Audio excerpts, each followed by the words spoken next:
వారికి ఇవాళ మేము ఒక 6-7 విషయాలు కుండబద్దలు కొట్టినట్టు మా పార్టీ అభిప్రాయాన్ని చెప్పాం. అందులో మొట్టమొదటిది, ప్రపంచవ్యాప్తంగా ఈరోజు అమెరికా లాంటి దేశాలు కానీ, యునైటెడ్ కింగ్డమ్ కానీ, జర్మనీ కానీ, ఇటలీ కానీ, ఇంకా చాలా దేశాలు ఇవాళ ఎలక్ట్రానిక్ ఓటింగ్ మెషిన్లు కొంతకాలం ప్రయోగాలు చేసినా దాని నుంచి వచ్చిన కొన్ని ఫలితాల విషయంలో వచ్చిన అనుమానాలు, ప్రజల్లో ఉన్న విశ్వాసలేమి, నమ్మకం లేని తనం వల్ల ఓటింగ్ మెషిన్లు వద్దనుకొని పేపర్ బ్యాలెట్ కే ఈ దేశాలన్నీ కూడా మళ్ళీ తిరిగి వెనక్కి వెళ్ళిపోయినాయి. మేము ఎన్నికల కమిషన్ ని కోరింది ఏమంటే, మనం కూడా భారతదేశంలో ప్రపంచంలోనే అతి పెద్ద ప్రజాస్వామ్య దేశం భారతదేశం, 140 కోట్ల జనాభా కలిగిన దేశం, మరి దాదాపు 100 కోట్ల ఓటర్లు కలిగిన దేశం. మరి ఇట్లాంటి దేశంలో ఏదో ఈ మెషిన్ల వల్ల ఏదో నష్టం జరుగుతున్నది, నేను వేసిన ఓటు నేను అనుకున్న వారికి పోవడం లేదు అనే అభిప్రాయం ఉంటే అది ప్రజాస్వామ్యానికే చేటు. కాబట్టి మరి ఎలక్ట్రానిక్ ఓటింగ్ మెషిన్లను పక్కన పెట్టి తిరిగి పేపర్ బ్యాలెట్ నే తీసుకోవాలని చెప్పి ఇవాళ మేము మా పార్టీ తరఫున ఎలక్షన్ కమిషన్ ని కోరాం. ఆ ప్రాసెస్ కూడా మళ్ళీ తిరిగి పేపర్ బ్యాలెట్ ప్రవేశపెట్టే ప్రాసెస్ కూడా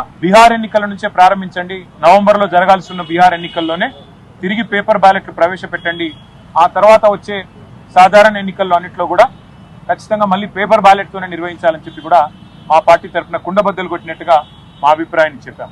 అట్లాగే ఎన్నికల్లో పార్టీలు ఇచ్చే హామీలు, ఎన్నికల్లో పార్టీలు ఇచ్చే అడ్డగోలు వాగ్దానాలు, ఈరోజు తెలంగాణనే ఎగ్జాంపుల్ గా తీసుకుంటే కాంగ్రెస్ పార్టీ ప్రజలకు అరిచేతిలో వైకుంఠం చూపెట్టి 420 హామీలు ఇచ్చి ఇష్టం వచ్చినట్టుగా నోటికి ఎంత వస్తే అంత అడ్డగోలు మాటలు చెప్పి ఒక వేలం పాటలాగా, ఒక అర్రాస్ పాటలాగా నోటికొచ్చిన వాగ్దానాలు చేసి ప్రజల్ని మోసం చేసి మభ్యపెట్టి ఓట్లు సంపాదించింది. మాకంటే 1.8% ఓటు ఎక్కువగా సాధించి ఇవాళ ప్రజల్ని 100 రోజుల్లోనే అన్ని వాగ్దానాలు అమలు చేస్తామని చెప్పి గ్యారంటీ కార్డులు ముద్రించి చివరికి స్టాంప్ పేపర్ల మీద అఫిడవిట్లు కూడా మరి ఇచ్చి ప్రజల్ని ఎట్లా వంచిందో, గుడిలో దేవుడి ముందు కూడా బాండ్ పేపర్లు పెట్టి ఎట్లా వంచినారో ప్రస్తుత ముఖ్యమంత్రి గారు, ఉప ముఖ్యమంత్రి గారు, ఇంకా ఇతర కాంగ్రెస్ పార్టీ నాయకులు, అది కూడా మేము సవివరంగా ఎక్స్ప్లెయిన్ చేయడం జరిగింది. ఎన్నికల్లో ఇచ్చిన మేనిఫెస్టోకి రాజకీయ పార్టీలు కట్టుబడి ఉండకపోతే తప్పకుండా వారిని శిక్షించాల్సిన బాధ్యత కూడా ఎన్నికల కమిషన్ మీదనే ఉన్నది. ఎన్నికల్లో ప్రజల్ని వంచే ఏ పార్టీ అయినా అధికారంలోకి వచ్చిన తర్వాత మోసం చేస్తే వారి అవసరమైతే సభ్యత్వాన్ని రద్దు చేసే విధంగా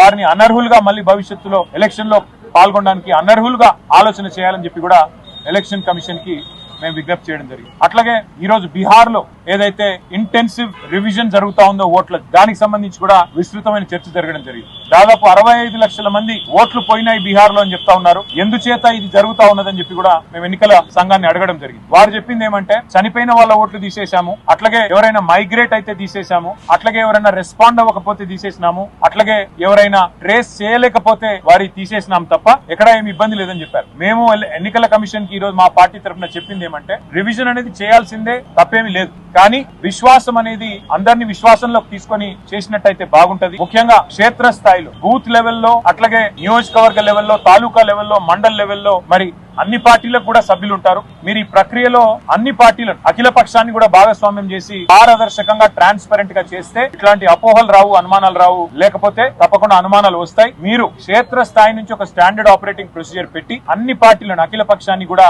ఇన్వాల్వ్ చేయండి.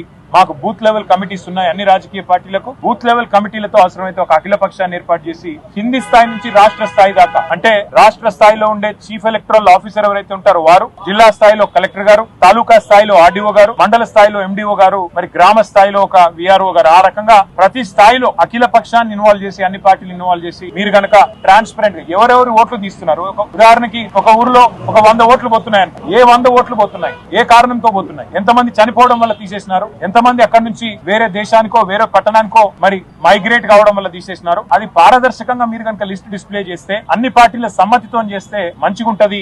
ఆ పని చేయండి అని చెప్పి కూడా వారిని కోరాం. అట్లాగే ఇవాళ వాస్తవం ఏంటి అంటే, భారతదేశంలో ఇంకా ఎన్నికల సంస్కరణలు కూడా రావాల్సిన అవసరం ఉంది, ఖచ్చితంగా రావాలి. ఇవాళ ఎన్నికల్లో ఖర్చు విషయమే గానీ, ఎన్నికల్లో ప్రలోభాలు పెట్టే, దొంగ మాటలు ఇచ్చి హామీలు ఇచ్చి ప్రలోభ పెడుతున్న పార్టీల విషయమే గానీ, వాగ్దానాలు అమలు చేయకుండా ప్రజల్ని వంచిస్తున్న వాళ్ళ విషయంలో గానీ చాలా విస్తృతమైన చర్చ ఇవాళ ఎన్నికల కమిషన్ తో జరిగింది. చాలా విషయాలు వారికి రాతపూర్వకంగా కూడా మా పార్టీ నుంచి సమర్పించాము.